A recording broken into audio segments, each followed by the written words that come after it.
오늘은 고난주간의 절정이자 우리 신앙의 중심이 되는 성금요일입니다.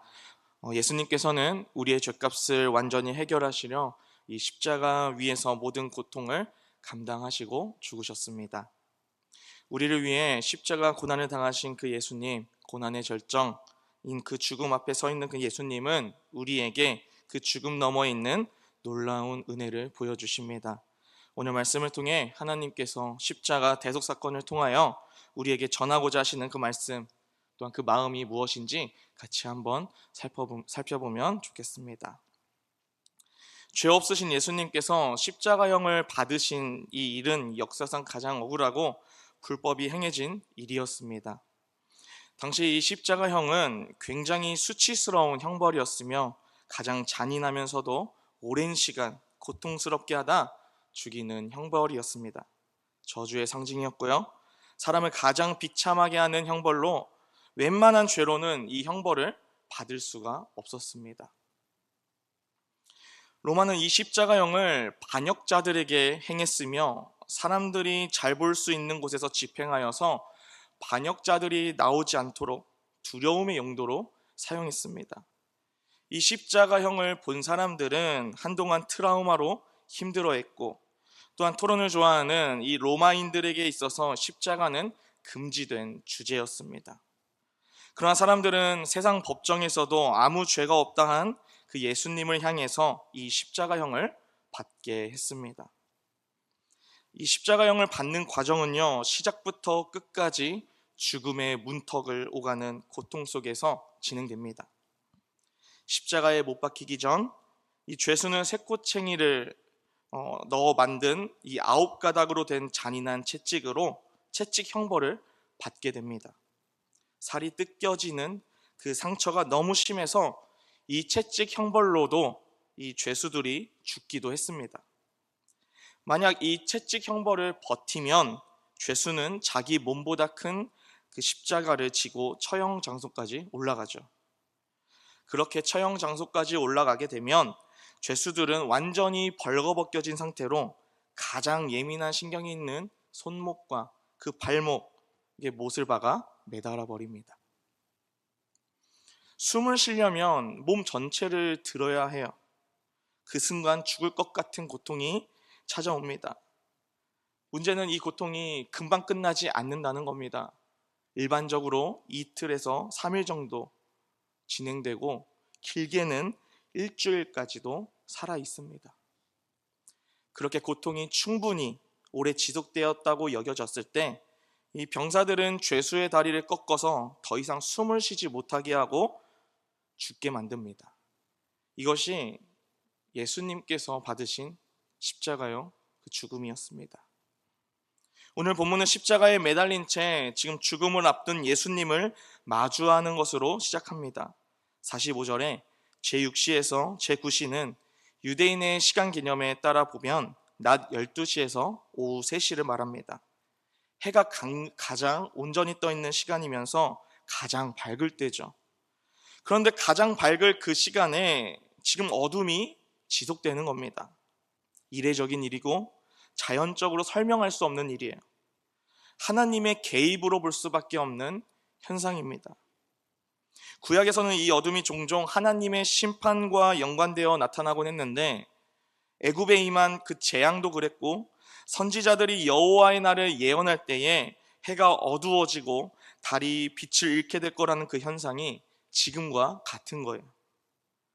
빛이 하나님을 상징하면 어둠은 하나님을 적대하는 어떤 것을 암시합니다.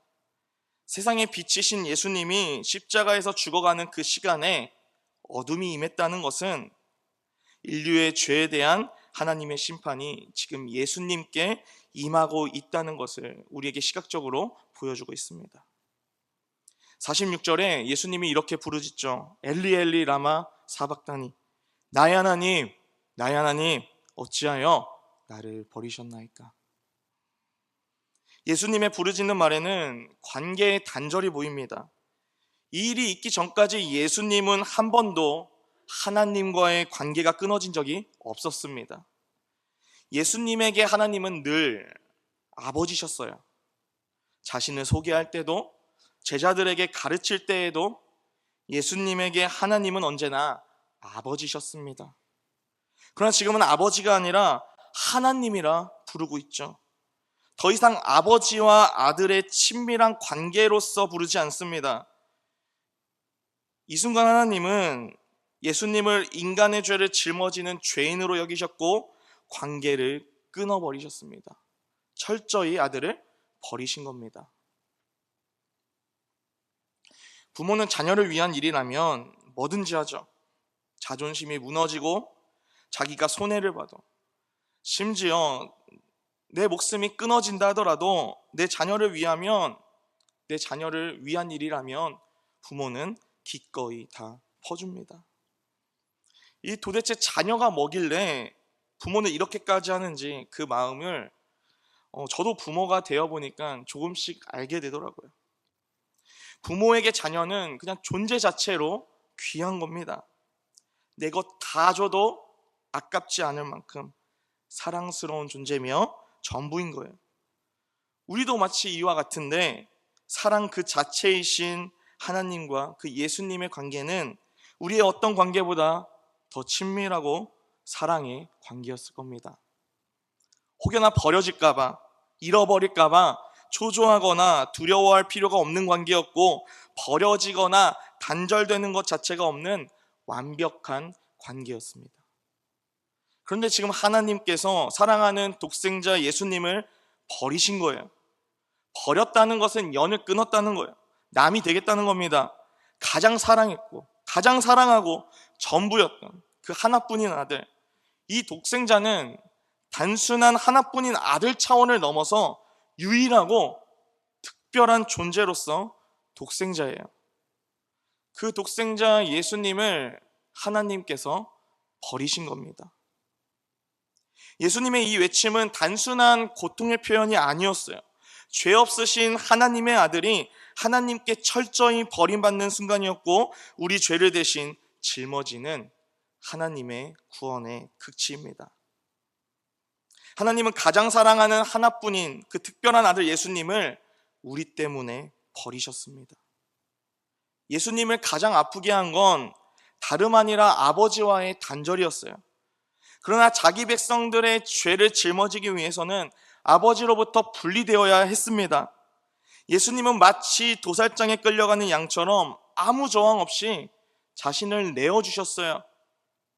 침뱉음을 당했고 돌에 맞고 조롱과 고통 가운데서도 묵묵히 감당하셨고, 조금이나마 이 고통을 덜어주는 포도주 그 한 모금까지도 거절하시고 죽으셔서 우리의 죄값을 온전히 치러주셨습니다.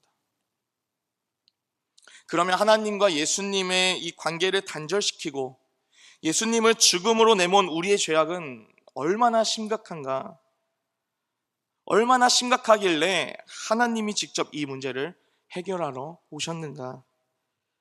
우리는 예수님을 못 박는 그 상황까지 몰아친 사람들을 통해서 우리의 죄악을 볼 수 있습니다.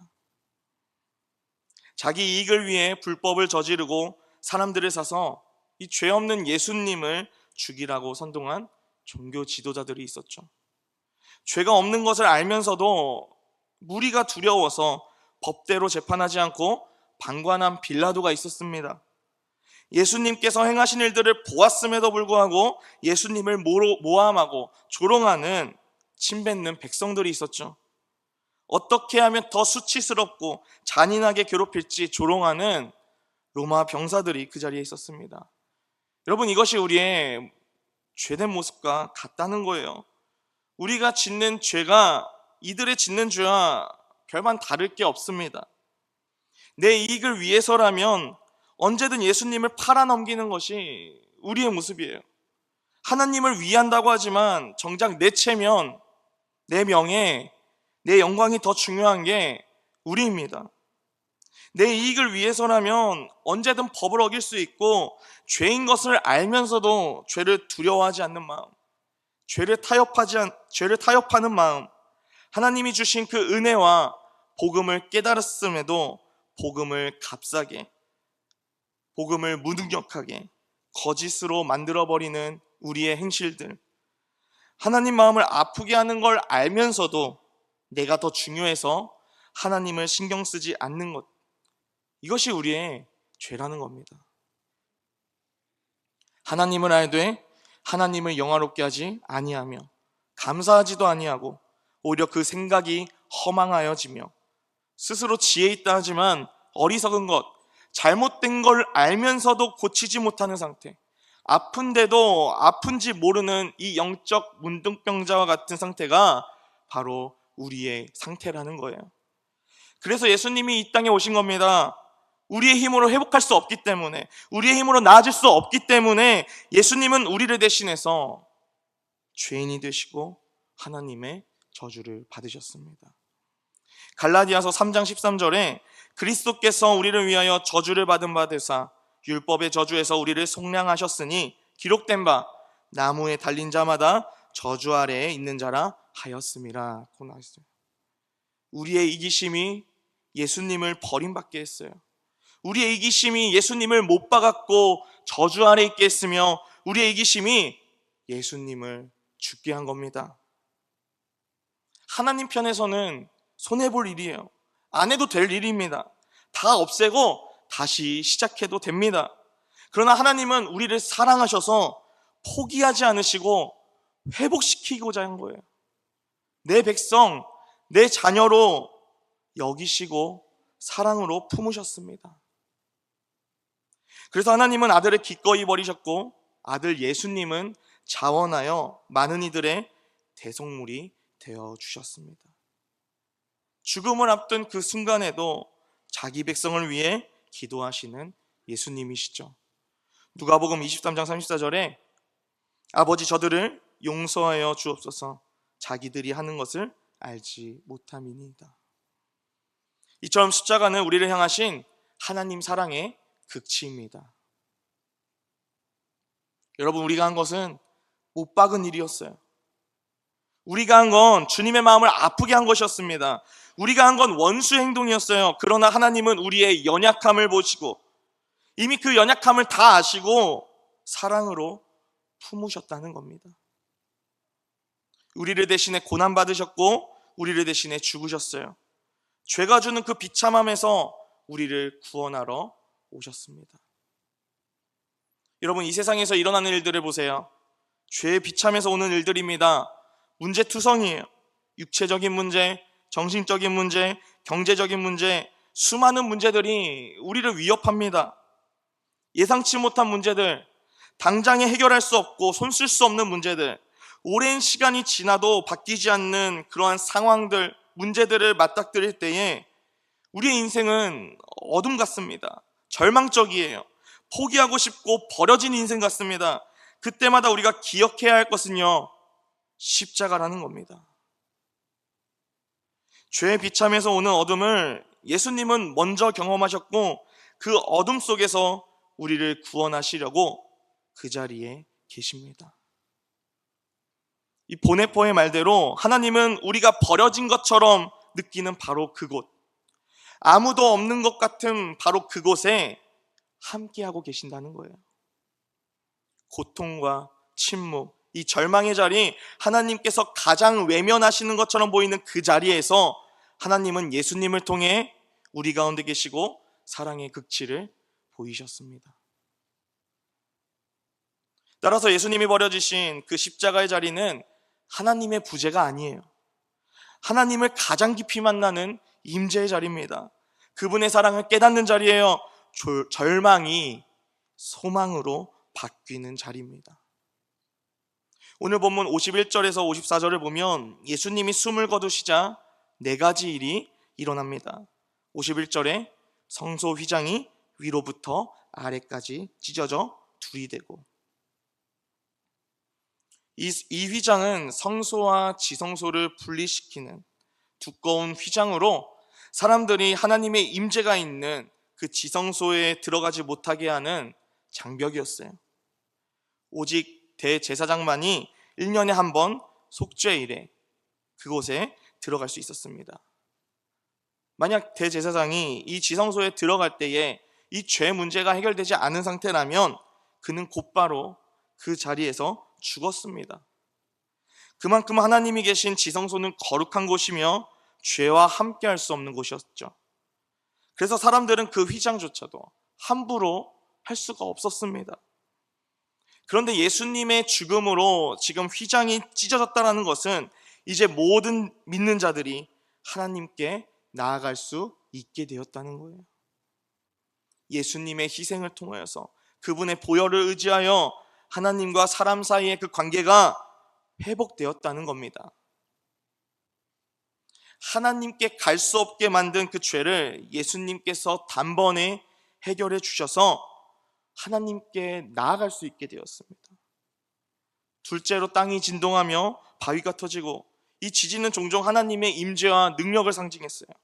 시내산에서 율법이 주어질 때에도 지진이 있었던 것처럼 예수님의 죽음은 단순한 한 사람의 죽음이 아니라 우리 모두를 구원할 우주적인 사건이었다는 겁니다. 셋째로 무덤이 열리고 자던 성도의 몸이 많이 일어나 거룩한 성에 들어가니, 이것은 예수님의 죽음과 부활이 가져올 결과를 미리 보여주는 표징입니다. 나는 부활이요 생명이니 나를 믿는 자는 죽어서도 살겠고 라고 하신 그 예수님의 말씀은 그분의 죽음이 죽음의 권세를 다 깨트렸고 믿는 자에게는 영원한 생명을 가져다 준다는 것이죠. 마지막으로 54절에 백부장과 그와 함께 예수를 지키던 로마 병사들이 이 모든 일을 보고 이는 진실로 하나님의 아들이었도다 라고 고백합니다. 이방인들의 이 고백은 예수님의 죽음이 모든 민족, 모든 사람을 위한 거라는 거예요. 그들은 예수님의 죽음의 방식과 그 후에 일어난 모든 일들을 통해서 예수님이 진정 하나님의 아들이심을 인정하게 되었습니다. 이 모든 표징들은 예수님의 죽음이 그냥 일반 한 사람의 죽음이 아니라 우주적이고 역사적인 사건인 것을 우리에게 증명하고 있어요. 예수님의 죽음은 죄와 사망의 권세를 깨트리고 새로운 시대, 새로운 언약의 시작을 알리는 사건이었습니다. 이 마태복음에 기록된 십자가의 대속 사건을 통해 하나님께서 우리에게 하시는 말씀은 그 십자가가 우리를 향한 하나님의 소망이라는 겁니다. 마태복음은 시작과 끝에 임마누엘의 하나님을 언급해요.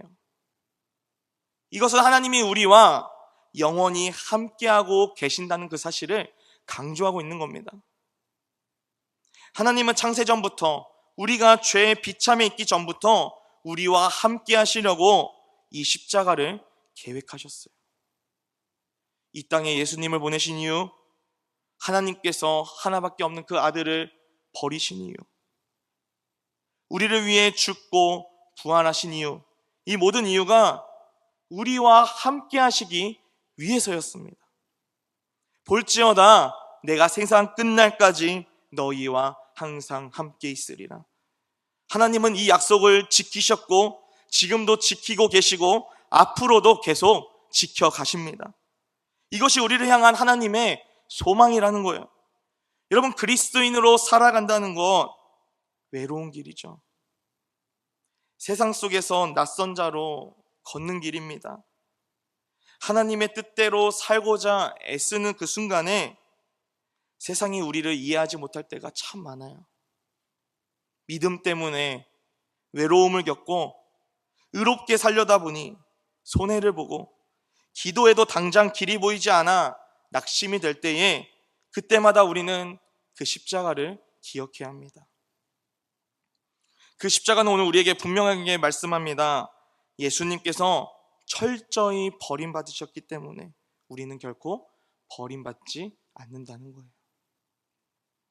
예수님께서 우리의 그 죄값을 모두 해결해 주셨기 때문에 우리는 더 이상 버림받을 이유가 없다는 겁니다. 그 십자가는 우리와 영원히 함께 하시려고 먼저 버림받으시고 고난 속에 참여하신 하나님의 사랑이에요. 그 십자가는 우리와 영원히 함께 하시겠다는 하나님의 약속이자 우리를 향하신 하나님의 소망입니다. 그 십자가를 바라볼 때 우리는 우리의 연약함을 아시고 지금도 함께 하시는 하나님을 볼 수 있게 됩니다. 우리 주님은 우리의 연약함을 모르시는 분이 아니에요. 이해하지 못하시는 분이 아닙니다. 십자가에서 외로움과 고통의 끝을 경험하신 그 하나님이 지금도 우리와 함께 하시고 위로하시고 영원히 우리 곁에서 함께 나아가시는 그 주님입니다. 그래서 우리는 담대히 하나님 보좌 앞에 나아갈 수 있는 거예요. 우리의 죄가 아무리 크다 해도 십자가는 그 모든 죄를 덮기에 충분합니다. 우리의 아픔이 아무리 깊다 해도 그 십자가의 사랑은 이보다도 더 깊습니다. 그래서 우리가 할 일은 단 하나예요. 주님께 담대히 나아가는 거예요. 겸손히 그 십자가 안에 머무는 거예요. 그 자리에서 주님 우리에게 주신 그 십자가의 사랑을 깨닫고 그것을 기억하며 날마다 주님께 감사하며 찬양하는 겁니다. 그렇게 십자가를 바라볼 때에 영적으로, 육적으로, 정신적으로 지친 우리를 향해 주님은 이렇게 말씀하시는 거예요. 수고하고 무거운 짐진 자들아 다 내게로 오라. 내가 너희를 쉬게 하리라. 너의 짐을 내가 대신 지어주겠고 너의 눈물을 내가 닦아주겠으며 너의 죄를 내가 기억하지 않을 거다. 나의 품에 너를 쉬게 할 거다. 여러분, 십자가 앞에서 우리의 죄와 고통과 그 연약함을 모두 내려놓고 주님 품 안에서 참된 안식을 누리는 저와 여러분이 되기를 소망합니다. 우리 죄 때문에 버림받으시고 죽임당하신 그 예수님, 만약 예수님의 죽음이 죽음에서 그쳤더라면 우리에게 소망은 없었을 거예요. 그러나 예수님의 죽음은 부활의 문을 열어주고 칠흑 같은 어둠 속에 있는 우리에게 새로운 빛으로 영원히 오셨습니다. 이 모든 일이 우리를 향한 사랑 때문이에요. 우리를 향한 그 사랑을 기억하면서 다시 그 은혜의 자리, 생명의 자리, 십자가를 사모하는 저와 여러분이 되기를 소망합니다. 그렇게 겸손히 십자가를 바라보며 나아갈 때에 우리 안에 하나님 나라가 임하여 참된 안식이 주어질 줄 믿습니다. 그렇게 사랑의 십자가, 그 소망의 십자가를 날마다 붙잡으며 신앙생활의 기쁨을 누리는 우리 모두가 되기를 소망합니다.